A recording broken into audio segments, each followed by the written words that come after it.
4x 10x plus 4x minus 4 çıx 13 çıx x. İndi x-ları bir tərəfə, Digər ədədləri də bir tərəfə yazılır. 12 Plus x bərabərdir. Nə var qalıb burada? 4 Minus 13 minus 4. 4.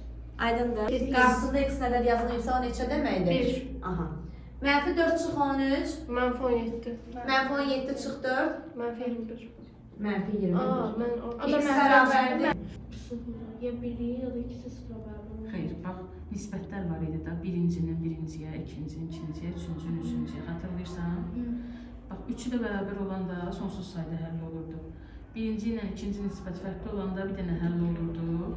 İki dənəsi əmsallardan gedir. 2 bölünsün 1 bərabərdir. Bax, 1 bölünsün 6. Bunlar bir-birinə bərabər olmalı, amma bunlardan fərqli olmalıdır.